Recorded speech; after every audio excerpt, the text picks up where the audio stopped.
박소영 복지사님, 네, 시설장님. 오늘부터 새로운 배정이 있습니다. 특별실 301호 이창호 선생님 담당으로 변경됩니다. 회의실이 갑자기 조용해졌어요. 동료들이 모두 소영을 쳐다봤습니다. 이창호 선생님은 전 대법원 판사님이십니다. 상당히 까다로우신 분이에요. 혹시 특별한 이유가 있나요? 판사님께서 직접 요청하셨습니다. 소영 언니, 벌써 판사님과 친해지신 것 같던데요. 특별실 담당자는 역시 달라요. 혹시 판사님께서 뭔가 특별한 대우를 해주시는 건 아니에요? 소영 언니 요즘 이상하지 않아? 맞아. 판사님하고만 있으면 표정이 완전 달라져. 혹시 뭔가 받는 거 있는 거 아닐까? 소영의 온몸에 소름이 돋았어요. 제 안에서 뭔가가 와르르 무너져 내리는 소리가 들렸습니다. 오늘도 소영은 새벽 6시에 눈을 떴습니다. 알람 시계가 울리기 5분 전이었어요. 몸이 먼저 기억하고 있는 것 같았습니다. 거울 속 얼굴을 보며 한숨이 나왔어요. 55세라는 나이가 이렇게 무겁게 느껴진 적이 있었나 싶었습니다. 눈과 주름이 어제보다 더 깊어진 것 같았고, 머리카락 사이로 보이는 새치가 유독 많아 보였어요. 또 하루가 시작되네. 소영은 작은 원룸 아파트를 둘러봤습니다. 15년 전에 이사 온 이곳은 여전히 임시거처 같았어요. 벽지는 군데군데 뜯어져 있었고, 싱크대 수도꼭지는 여전히 똑똑 소리를 내며 물방울을 떨어뜨렸습니다. 핸드폰을 확인하니 아들 민수에게서 온 메시지가 있었어요. 엄마 이번 달 학원비 입금 부탁드려요. 죄송합니다. 가슴 한편이 저렸습니다. 28살이 된 아들이 아직도 이런 메시지를 보내야 하는 현실이 미안했어요. 사법고시를 준비한 지 벌써 6년째였습니다. 통장 잔고를 확인했습니다. 270만 원, 민수 학원비 80만 원, 아버지 요양병원비 200만 원을 내고 나면 자신에게 남는 건 고작 마이너스였어요. 어떻게 하지? 소영은 머리를 감싸 쥐었습니다. 15년째 같은 복지센터에서 일하고 있지만 월급은 여전히 200만 원 초반이었어요. 비정규직이라는 딱지 때문에 승진은 꿈도 꿀 수 없었습니다. 지하철을 타고 강남구로 향하는 길, 소영은 창밖을 바라봤어요.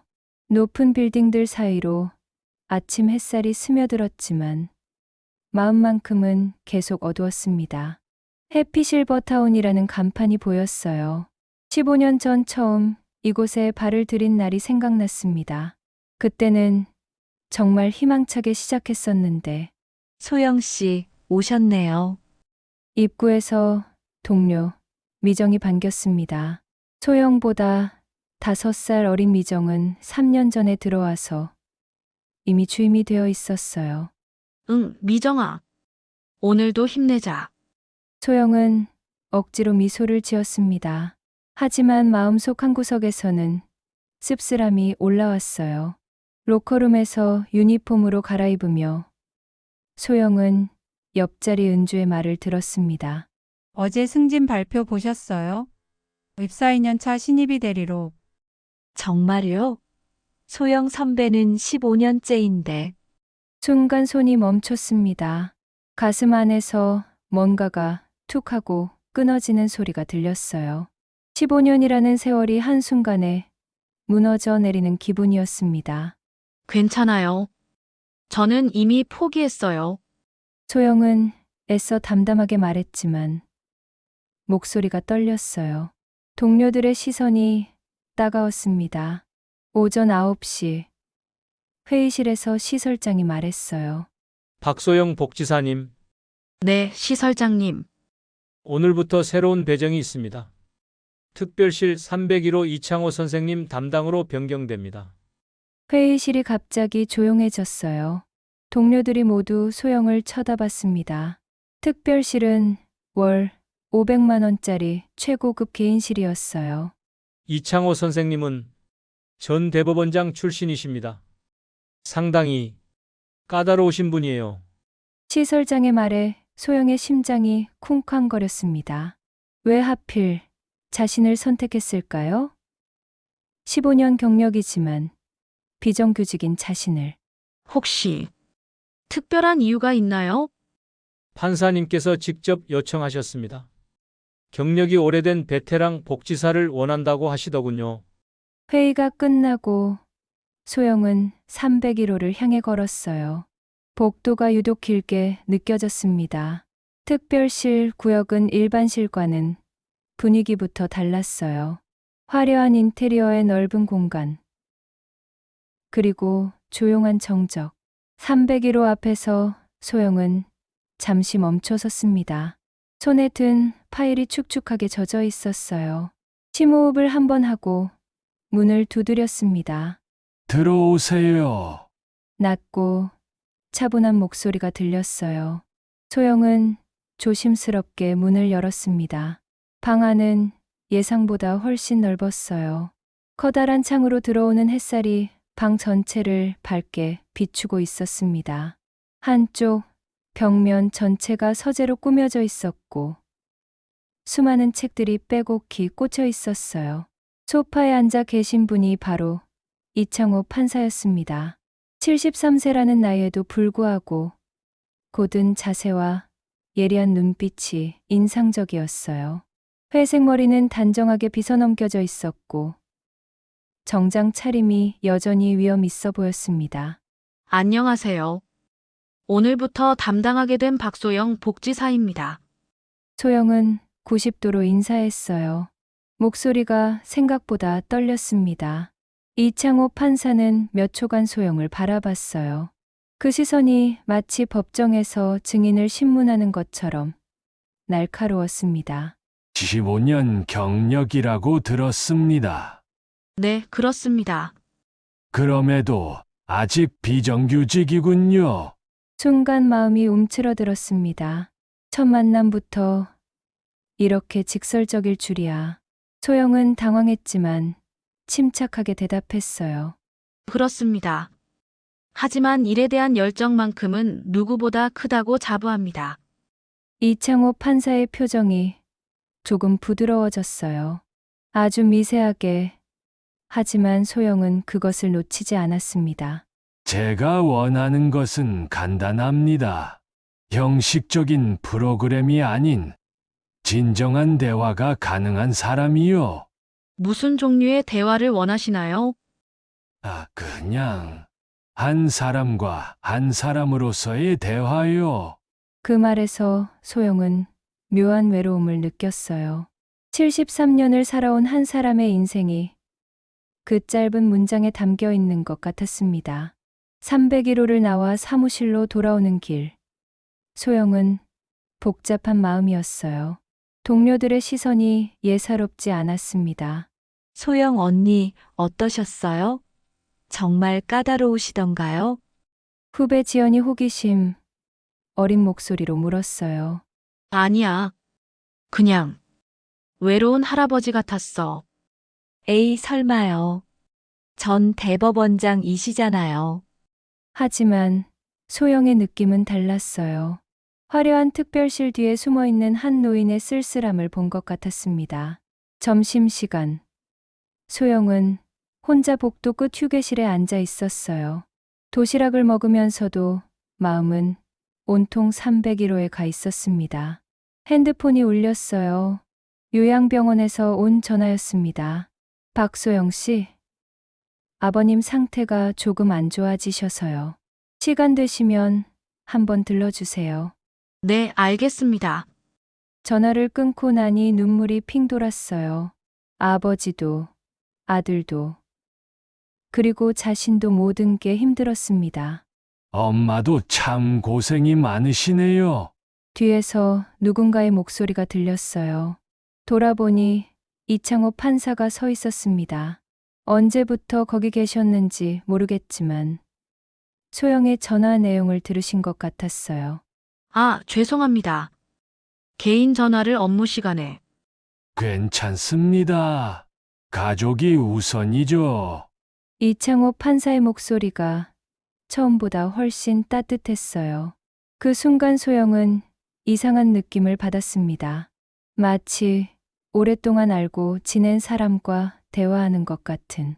치매 3단계라고 하시던데 많이 힘드시겠어요. 어떻게?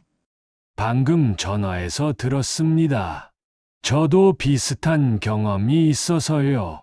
소영은 놀랐어요. 이렇게 개인적인 이야기를 나누게 될 줄은 몰랐습니다. 요양병원비도 만만치 않을 텐데. 그 말에 소영의 눈물이 또 핑 돌았어요. 정확히 현실을 꿰뚫어 보시는 분이었습니다. 괜찮습니다. 제가 감당할 수 있어요. 하지만 목소리는 자신 없었어요. 사실 매달 어떻게 병원비를 마련할지 막막했거든요. 이창호 판사는 잠시 말없이 소영을 바라봤어요. 그 시선에서 묘한 동질감을 느꼈습니다. 내일부터 정말 잘 부탁드립니다. 박소영 복지사님. 네, 저야말로 잘 부탁드립니다. 이창호 판사가 돌아가시는 뒷모습을 보며 소영은 가슴 한구석이 따뜻해짐을 느꼈어요. 동시에 불안감도 몰려왔습니다. 왜일까요? 첫날부터 이렇게 개인적인 대화를 나누게 된 것이 오후 6시 퇴근 시간이 되자 동료들의 수군거림이 들렸어요. 소영 언니, 벌써 판사님과 친해지신 것 같던데요. 특별실 담당자는 역시 달라요. 혹시 판사님께서 뭔가 특별한 대우를 해주시는 건 아니에요? 소영은 가슴이 답답해졌어요. 시작부터 오해의 소지가 생기는 것 같았습니다. 지하철을 타고 집으로 향하는 길. 소영은 창밖을 바라보며 생각에 잠겼어요. 15년이라는 긴 세월 동안 똑같은 일상을 반복해 왔습니다. 매일 아침 일어나서 지하철을 타고 어르신들을 돌보고 다시 집으로 돌아와서 그리고 내일도 똑같은 하루가 기다리고 있을 거예요. 하지만 오늘은 뭔가 달랐습니다. 이창호 판사와의 만남이 마음에 계속 남아 있었어요. 집에 도착해서 민수에게 전화를 걸었습니다. 여보세요, 엄마? 민수야, 학원비는 이번 주 안에 보내줄게. 엄마. 죄송해요. 제가 이렇게 늦어져서. 괜찮다. 너는 내 공부만 열심히 해. 하지만 마음은 괜찮지 않았어요. 언제까지 이런 생활을 해야 할까요? 그날 밤, 소영은 오랜만에 깊이 잠들었어요. 꿈속에서 이창호 판사의 따뜻한 목소리가 들렸습니다. 가족이 우선이죠. 그 말이 마음 깊숙이 스며들며 소영은 모르는 사이에 미소를 지었습니다. 내일은 또 어떤 하루가 될까요? 이틀째 아침, 소영은 301호 앞에서 다시 멈춰 섰습니다. 어제와는 다른 묘한 떨림이 있었어요. 첫날의 긴장감과는 달리 이상한 기대감이 마음 한구석에 자리 잡고 있었습니다. 문을 두드리자 익숙한 목소리가 들렸어요. 들어오세요. 소영 씨. 이름을 불러주시는 것만으로도 가슴이 따뜻해졌습니다. 15년간 일하면서 입소자가 자신의 이름을 이렇게 자연스럽게 부른 적이 언제였을까요? 안녕하세요, 판사님. 그냥 이 선생님이라고 해도 됩니다. 창호는 소파에 앉아 책을 읽고 있었어요. 어제와 달리 편안한 카디건 차림이었습니다. 그 모습이 위험 있는 판사라기보다는 그냥 책을 좋아하는 할아버지 같아 보였어요. 어제 아버님은 어떠셨나요? 갑작스러운 질문에 소영은 깜짝 놀랐습니다. 업무와 상관없는 개인적인 안부를 물어보시다니. 아, 네. 괜찮으셨어요. 사실은 괜찮지 않았어요.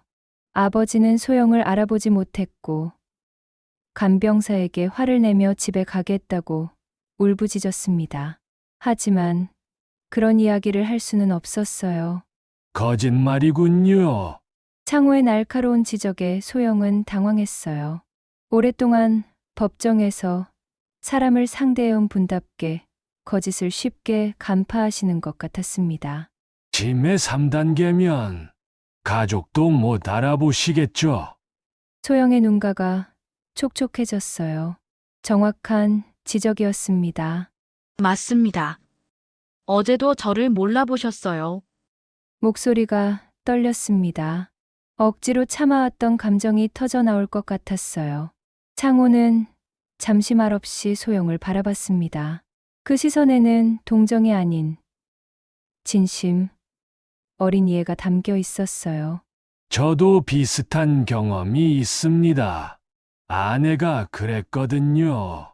처음 듣는 개인적인 이야기였어요. 소영은 조심스럽게 물었습니다. 언제? 돌아가셨나요? 5년 전이요. 마지막 2년간은 저를 완전히 잊어버렸었죠. 창호의 목소리에 깊은 슬픔이 배어 있었어요. 73년을 살아온 한 사람의 상처가 고스란히 전해졌습니다. 그래서 혼자 계신 거군요. 자식이 없어서요. 아내와 단둘이 살았는데 소영의 가슴이 먹먹해졌어요. 화려한 특별실 뒤에 숨어있는 한 노인의 외로움이 보였습니다. 그날부터 소영과 창호의 대화는 조금씩 깊어졌어요. 업무적인 상담을 넘어서 인생에 대한 이야기들을 나누기 시작했습니다. 소영 씨는 언제부터 복지사 일을 하셨나요? 15년 전부터요. 남편이 사고로 세상을 떠난 후에 시작했어요. 그럼 홀로 아이를 키우신 거군요. 네. 민수가 13살 때였어요. 창호는 고개를 끄덕였어요. 그 표정에서 소영은 깊은 공감을 느꼈습니다. 사흘째부터는 정규 근무 시간이 끝나도 소영이 301호에 머물렀어요. 창호가 들려주는 이야기들이 흥미로웠거든요. 40년간 판사로 일하며 겪었던 다양한 사건들, 그리고 그 속에서 느꼈던 고민들. 정의란 무엇일까요? 소영 씨. 어느 날 저녁, 창호가 갑자기 물었어요. 글쎄요. 옳은 일을 하는 것 아닐까요? 그럼 옳다는 건 누가 정하는 걸까요? 소영은 생각에 빠졌어요.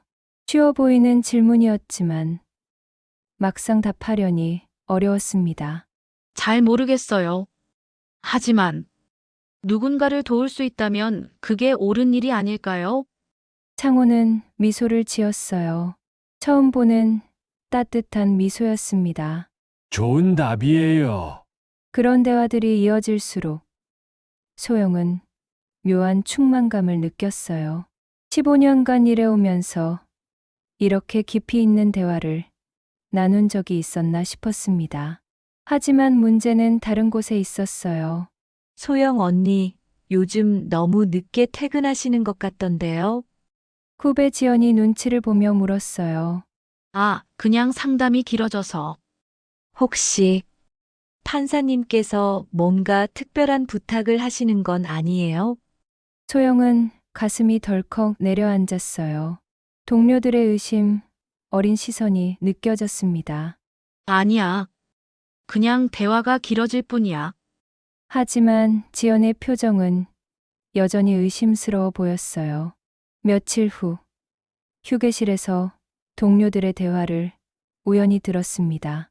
소영 언니 요즘 이상하지 않아? 맞아. 판사님하고만 있으면 표정이 완전 달라져. 혹시 뭔가 받는 거 있는 거 아닐까? 소영의 온몸에 소름이 돋았어요. 제 안에서 뭔가가 와르르 무너져 내리는 소리가 들렸습니다. 그날 저녁, 창호의 상담 중에도 마음이 편치 않았어요. 오늘은 표정이 좋지 않으시네요. 창호가 예리하게 눈치챘어요. 아, 그냥. 동료들이 뭔가 오해하고 있나요? 정확한 지적에 소영은 깜짝 놀랐어요. 역시 사람을 오랫동안 상대해온 분이셨습니다. 조금. 그런 것 같아요. 제가 소영 씨를 너무 오래 붙잡아 두었나 봅니다. 아니에요. 저는 괜찮아요. 하지만 목소리에는 자신이 없었어요. 사실 동료들의 시선이 부담스러웠거든요. 창호는 잠시 생각에 잠겼어요. 그리고는 조심스럽게 입을 열었습니다. 소영 씨, 혹시 경제적으로 어려우시죠? 갑작스러운 질문에 소영은 당황했어요. 아니, 그런 건 아니에요.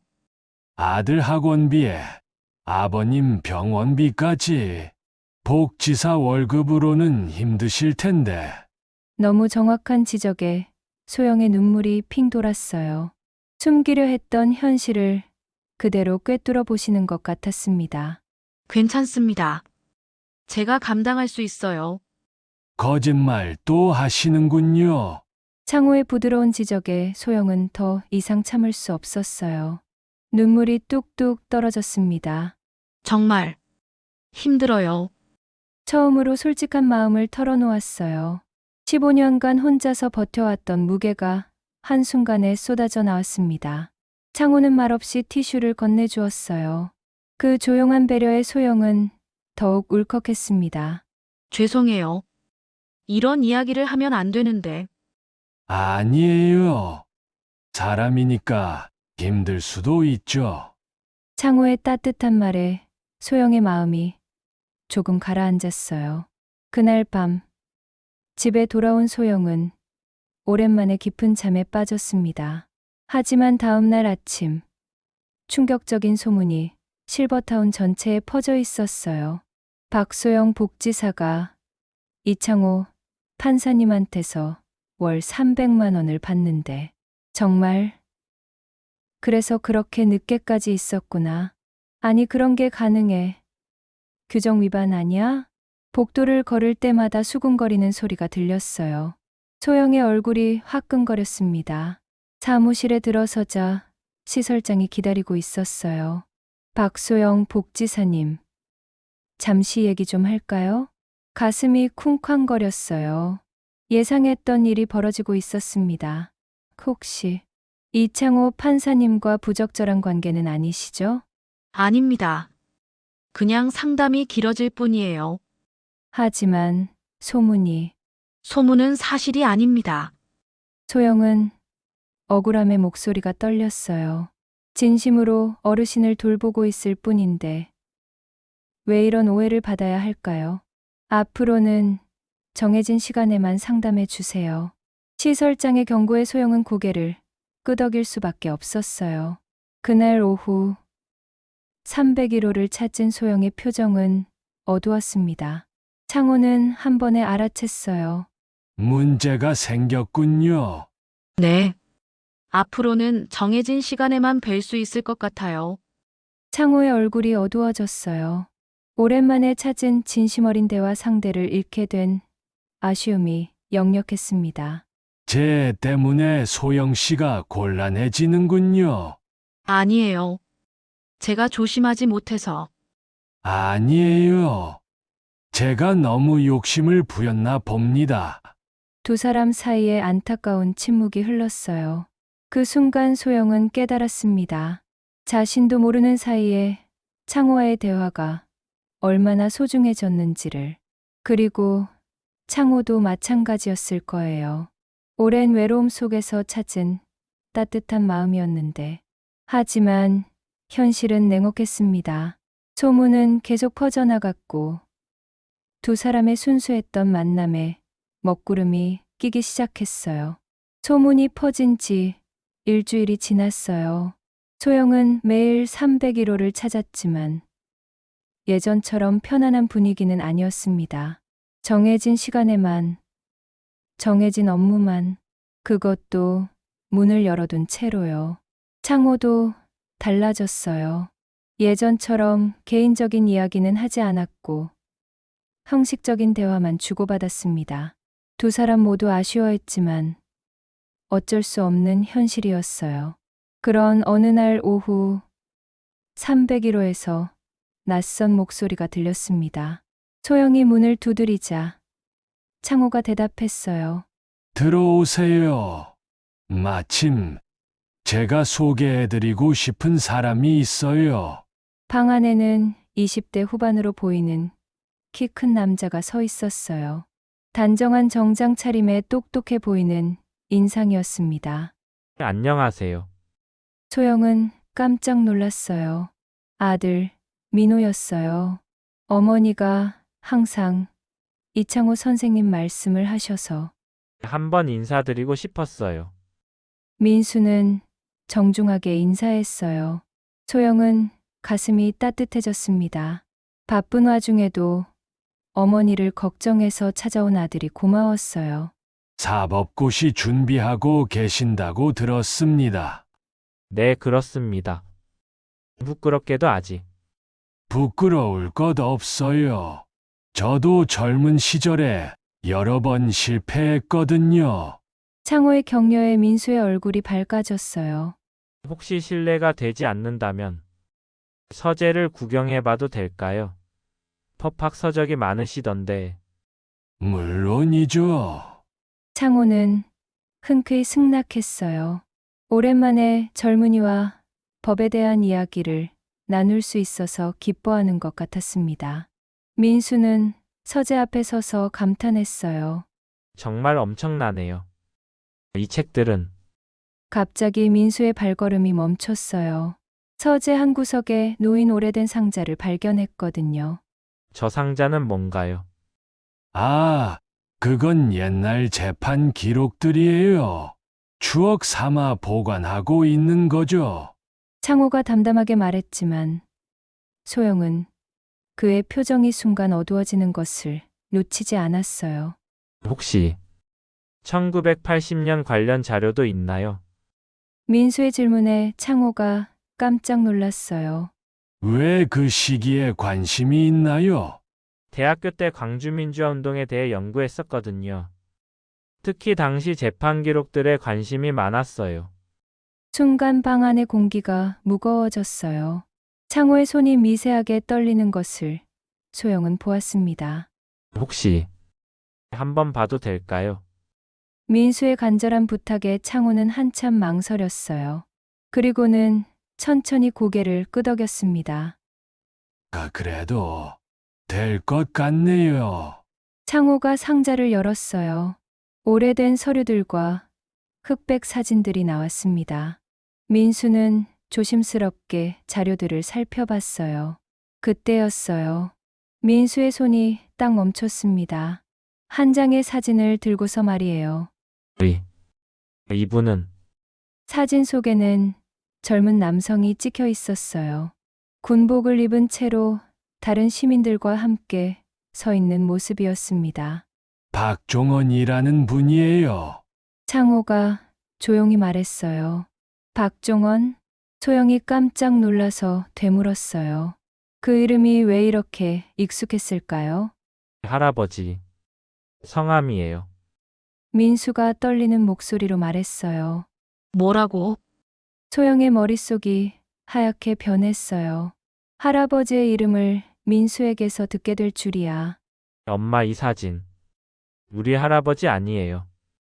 민수는 사진을 들고 소영에게 달려왔어요. 소영은 사진을 받아들고 자세히 보았습니다. 아, 맞았어요. 어릴 때 집에 걸려 있던 할아버지 사진과 똑같은 얼굴이었어요. 정말 할아버지네. 소영의 목소리가 떨렸어요. 갑자기 어지러웠습니다. 창호는 두 사람의 반응을 보며 창백해졌어요. 설마 박종원 씨가 소영 씨의 할아버님이신가요? 네. 제 아버지의 아버지세요. 소영은 간신히 대답했어요. 머릿속이 복잡했습니다. 그럼 창호는 말을 잇지 못했어요. 손이 심하게 떨리기 시작했습니다. 판사님 괜찮으세요? 민수가 걱정스럽게 물었어요. 40년을 찾았는데 창호의 눈에서 눈물이 흘렀어요. 갑작스러운 눈물에 소영과 민수는 당황했습니다. 무슨 말씀이세요? 제가 담당했던 사건이에요. 박종원 씨의 재판을. 순간 소영의 가슴에서 뭔가가 꿈틀거렸어요. 알 수 없는 예감이 밀려왔습니다. 어떤 재판이었나요? 민수가 조심스럽게 물었어요. 1980년 5월 광주에서 일어난 사건이었어요. 창호는 힘겹게 말을 이어갔어요. 박종헌 씨는 다른 시민들을 구하려다가 구하려다가 뭐요? 소영이 다급하게 물었어요. 가슴이 쿵쾅거렸습니다. 희생되셨어요. 그 한마디에 방 안이 완전히 조용해졌어요. 소영은 다리에 힘이 빠져서 의자에 주저앉았어요. 민수도 창백한 얼굴로 서 있었습니다. 그래서 제가 평생 찾고 있었어요. 박종헌 씨의 가족을. 창호의 목소리에 깊은 죄책감이 배어 있었어요. 왜 찾으셨어요? 소영이 떨리는 목소리로 물었어요. 제가 구해드리지 못했거든요. 창호가 고개를 떨구었어요. 무죄 판결을 내렸지만 그것만으로는 부족했어요. 결국 박종원 씨는 더 이상 말을 잇지 못했어요. 소영의 눈에서도 눈물이 흘렀습니다. 어릴 때부터 궁금했던 할아버지의 이야기가 이렇게 밝혀질 줄이야. 할아버지가 영웅이셨구나. 민수가 중얼거렸어요. 그래서 제가 소영 씨를 보는 순간 어딘가 익숙하다고 생각했나 봐요. 창호가 조용히 말했어요. 40년 만에 운명처럼 만나게 되었네요. 소영은 복잡한 마음이었어요. 할아버지에 대한 진실을 알게 된 기쁨과 창호 판사의 오랜 고통을 이해하게 된 슬픔이 동시에 밀려왔습니다. 이제야 이해가 되네요. 소영이 말했어요. 처음 만났을 때부터 느꼈던 그 느낌. 우연이 아니었구나. 창호도 고개를 끄덕였어요. 네, 우연이 아니었어요. 하늘이 우리를 만나게 해준 거예요. 그날 오후 세 사람은 오랫동안 이야기를 나누었어요. 40년 전의 진실이 조금씩 밝혀졌고 서로에 대한 이해도 깊어졌습니다. 소영은 깨달았어요. 그동안 동료들의 오해와 소문 때문에 힘들어했지만 이 모든 것이 할아버지와 관련된 운명적 만남이었다는 것을. 그리고 창호도 마찬가지였어요. 40년간 마음에 담고 살았던 죄책감이 조금씩 풀리는 것 같았습니다. 민수는 두 사람을 번갈아 보며 말했어요. 이제 우리는 가족 같은 사이네요. 정말 그랬어요. 혈연은 아니지만 40년 전의 아픈 역사가 이들을 하나로 묶어주었습니다. 해가 저물어가는 301호 창가에서 세 사람은 말없이 석영을 바라봤어요. 새로운 시작이 될 것 같았습니다. 그날 밤 소영은 잠들지 못했어요. 할아버지의 사진이 계속 머릿속에 맴돌았습니다. 어릴 때 아버지에게서 들었던 단편적인 이야기들이 퍼즐 조각처럼 하나둘씩 맞춰지기 시작했어요. 다음 날 오전 소영은 평소보다 일찍 301호를 찾았습니다. 창호는 창가에 서서 밖을 바라보고 있었어요. 하룻밤 사이에 더 늙어 보였습니다. 어젯밤 잠 못 주무셨죠? 소영이 조심스럽게 말을 걸었어요. 네. 40년 만에 찾은 가족인데 어떻게 잠이 오겠어요? 창호가 돌아서며 쓸쓸하게 웃었어요. 그 미소에 깊은 그리움과 죄책감이 섞여 있었습니다. 판사님, 그때 일을 자세히 들려주실 수 있나요? 정말 듣고 싶으세요? 아픈 이야기일 텐데. 네. 할아버지에 대해 제대로 알고 싶어요. 소영은 단호하게 말했어요. 가슴이 아플 것을 알면서도 진실을 알고 싶었습니다. 창호는 깊이 숨을 들이마셨어요. 그리고 40년 전으로 돌아가듯 천천히 입을 열었습니다. 1980년 5월, 저는 27세의 초임 판사였어요. 광주지방법원에 막 부임한 지 얼마 안 되었죠. 그의 목소리가 떨렸어요. 아직도 생생한 기억인 것 같았습니다. 그때 박종원 씨 사건이 제 손에 넘어왔어요. 시위 도중 계엄군에 체포되었다는 혐의였죠. 소영의 가슴이 쿵쾅거렸어요. 할아버지의 마지막 순간들이 조금씩 드러나고 있었습니다. 하지만 조사해보니 박종원 씨는 시위에 참가한 게 아니었어요. 그럼 뭘 하고 계셨던 거예요? 다른 시민들을 숨겨주고 계셨어요. 자신의 집에서요. 창호의 말에 소영의 눈이 커졌어요. 당시 계엄군들이 집집마다 수색을 하고 있었는데 박종원 씨는 젊은 학생들과 시민들을 지하실에 숨겨주었어요. 그리고 안전한 곳으로 피할 수 있도록 길을 안내해 주셨죠. 소영의 눈에서 눈물이 맺혔어요. 할아버지가 그런 일을 하고 계셨다니. 그러다가 발각된 거예요. 창호의 목소리가 더욱 떨렸어요. 계엄군들이 들이닥쳤을 때 박종원 씨는 끝까지 학생들을 보호하려고 하셨어요. 자신이 모든 책임을 지겠다고 하시면서요. 그래서 체포되신 거군요. 아, 네. 하지만 재판에서 저는 무죄 판결을 내렸어요. 박종원 씨가 한 일은 범죄가 아니라 인도적 행위였거든요. 그럼에도 창호의 표정은 어두웠어요. 그런데 왜 죄책감을 느끼시는 거예요? 소영이 이해할 수 없다는 듯이 물었어요. 창호는 한참 동안 말을 잇지 못했어요. 깊은 한숨만 내쉬었습니다. 무죄 판결 후에 박종원 씨를 바로 석방했어야 했는데 바로 석방하지 못하셨나요? 당시 상황이 너무 혼란스러웠어요. 서류 처리가 늦어졌고 그 사이에 창호는 더 이상 말할 수 없었어요. 손으로 얼굴을 가렸습니다. 소영의 가슴에서 불길한 예감이 올라왔어요. 그 사이에 어떤 일이 일어났나요? 다른 사건이 터졌어요. 계엄군과 시민들 사이에 또 다른 충돌이 있었고 박종원 씨는 그 현장에 계셨어요. 설마 또 다른 사람들을 구하려고 하시다가 그만. 창호의 목소리가 완전히 끊겼어요. 소영은 주저앉을 뻔했어요. 가슴 속에서 뭔가가 와르르 무너져 내렸습니다.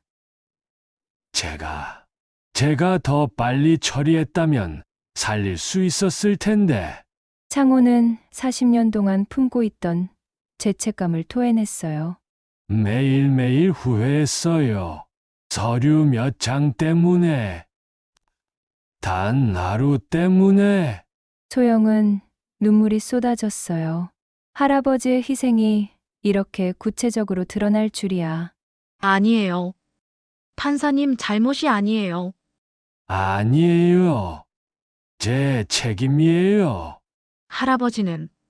할아버지는 자신이 하고 싶은 일을 하신 거예요. 소영이 울먹이며 말했어요. 남을 도우시는 게 할아버지의 성격이었을 거예요. 창호는 소영의 말에 조금 위로받는 것 같았어요. 그 후로 계속 찾았어요. 박종원 씨의 가족을. 하지만 워낙 곤란한 시기였고 기록도 제대로 남아있지 않아서. 40년 동안 찾으셨다고요? 네. 퇴직한 후에도 계속 찾았어요. 하지만 찾을 수가 없었어요. 소영은 창호의 마음을 조금 이해할 수 있었어요. 40년 동안 이런 마음을 품고 사셨다니. 그날 오후 소영은 서둘러 치매 요양병원으로 향했어요. 아버지에게 할아버지 이야기를 들려드리고 싶었습니다. 병원에 도착했을 때 아버지는 침대에 누워 멍하니 천장을 바라보고 계셨어요. 평소와 다름없는 모습이었습니다. 아버지, 소영이 조심스럽게 불렀어요. 아버지, 저 소영이에요. 딸. 아버지는 소영을 보았지만 알아보는 기색은 없었어요. 아버지, 할아버지 이야기를 해드릴게요. 그 말에 아버지의 눈에 미세한 변화가 일어났어요. 할아버지, 박종원 할아버지요. 소영이 천천히 창호에게서 들은 이야기를 들려주었어요. 할아버지가 얼마나 용감한 분이었는지, 다른 사람들을 위해 희생하신 분이었는지, 이상하게도 아버지가 점점 집중하는 것 같았어요. 흐렸던 눈동자에 초점이 생기기 시작했습니다. 아버지, 소영이 와서 아버지 이야기 해드리고 있어요. 갑자기 아버지의 입술이 움직였어요. 아버지, 아주 작은 목소리였지만 분명히 들렸어요. 네, 아버지. 할아버지 기억하세요? 아버지는 영웅이었어. 아버지가 또렷하게 말씀하셨어요. 소영은 깜짝 놀랐습니다. 다른 사람들을 많이 도우셨어. 맞아요, 아버지. 할아버지는 정말 훌륭한 분이셨어요. 내가 자랑스러워했어. 아버지의 목소리에 생기가 돌았어요. 오랜만에 보는 맑은 정신이었습니다. 소영아, 내가 맞지? 네, 아버지. 저 소영이에요. 소영은 눈물을 흘리며 아버지 손을 잡았어요. 할아버지 닮았구나. 너도 뭐가요, 아버지? 남 도우는 것. 할아버지 닮았어.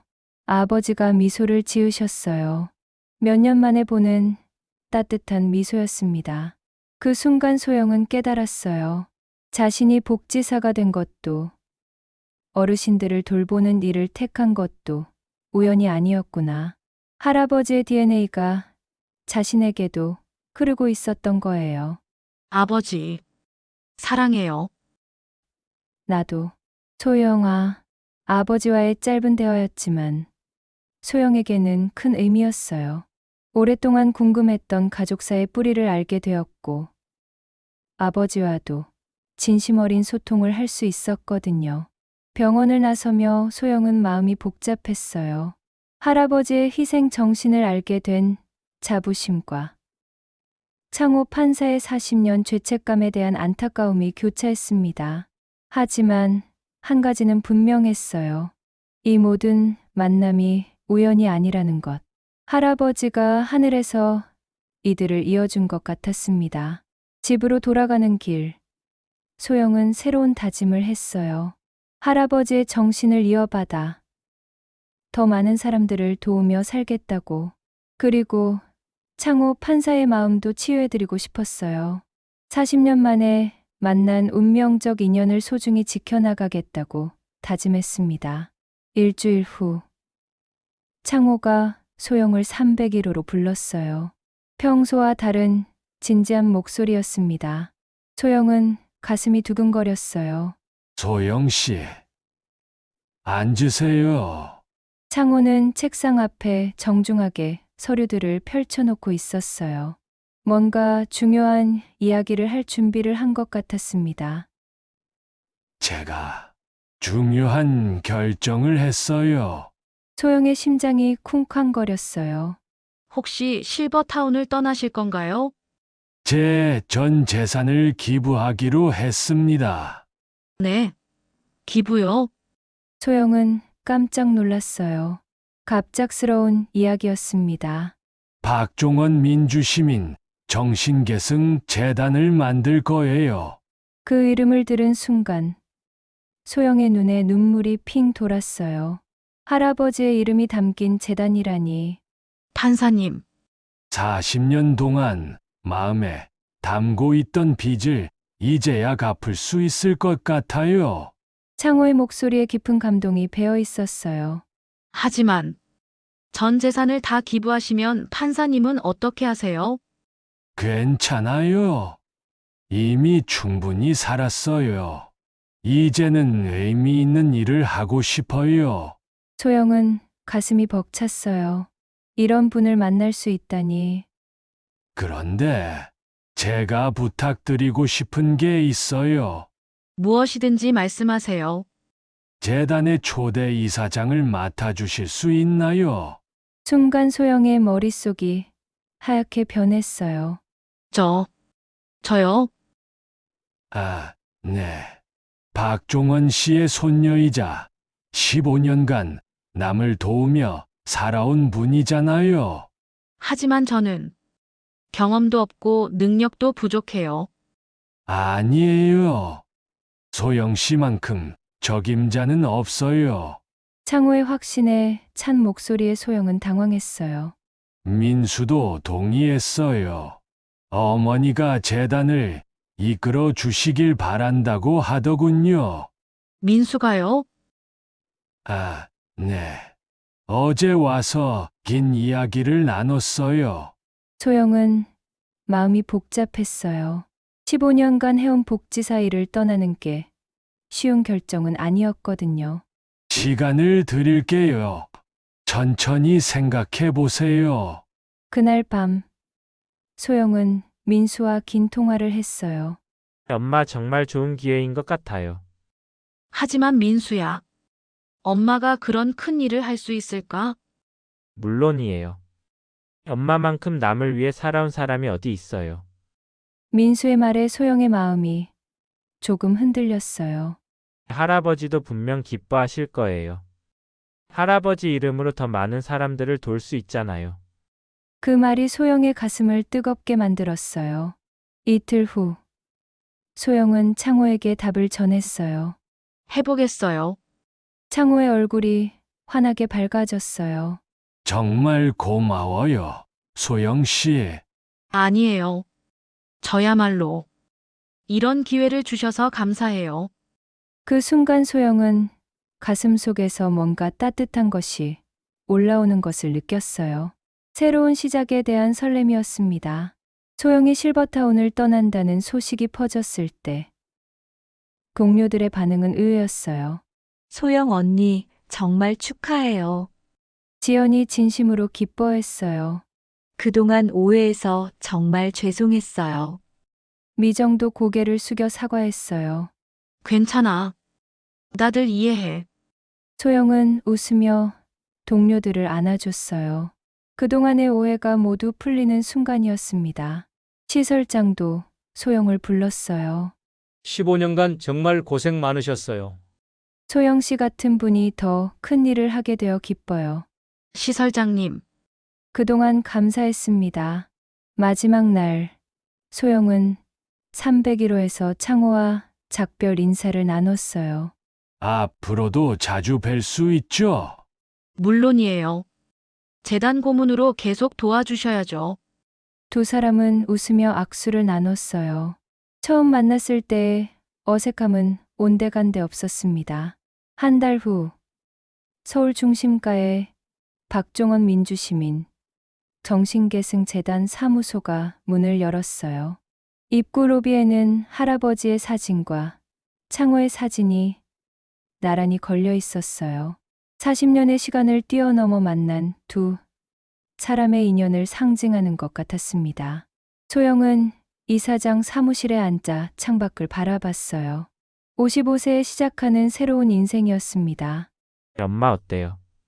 민수가 들어와서 물었어요. 사법고시에 합격한 민수는 이제 재단 법률 고문으로 일하기로 했어요. 신기해.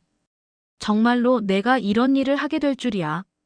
할아버지가 도와주실 거예요. 민수의 말에 소영은 고개를 끄덕였어요.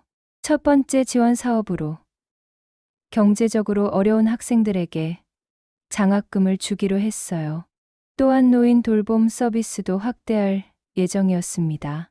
아, 그리고 엄마. 아버지 소식 들었어요. 무슨 소식? 새로운 치매 치료법으로 상태가 많이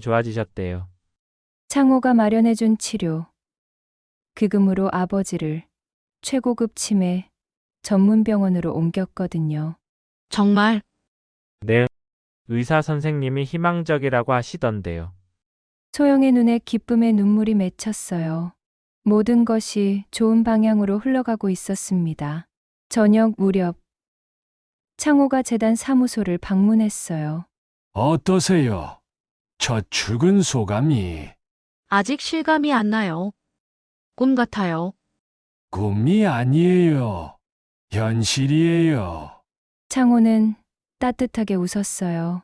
40년 전 박종원 씨가 심어주신 씨앗이 이제야 꽃을 피우는 거예요. 소영은 가슴이 뭉클했어요. 판사님도 평생 힘드셨을 텐데. 아니에요. 이제는 모든 게 의미가 있었다고 생각해요. 두 사람은 잠시 말없이 할아버지 사진을 바라봤어요. 할아버지가 보고 계실까요? 분명히 보고 계실 거예요. 그리고 자랑스러워 하실 거고요. 그날 밤 소영은 오랜만에 평안한 잠에 들었어요. 15년간의 힘든 시간이 모두 의미가 있었다고 생각되었습니다. 꿈속에서 할아버지를 만났어요. 할아버지는 환하게 웃으며 말씀하셨어요. 잘했다. 소영아.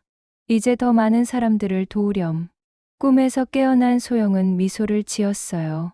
새로운 아침이 밝았습니다. 재단 사무소로 출근하는 발걸음이 가벼웠어요. 오늘도 누군가를 도울 수 있는 하루가 시작되었습니다. 할아버지의 정신이 40년을 넘어 이어지고 있었어요. 그리고 앞으로도 계속 이어질 것입니다. 창호 판사의 40년 죄책감도 이제 치유되었어요. 대신 새로운 희망이 자리 잡았습니다. 소영은 확신했어요. 이 모든 만남이 우연이 아니라는 것을, 하늘이 내린 기적 같은 인연이라는 것을, 그리고 이제부터가 진짜 시작이라는 것을.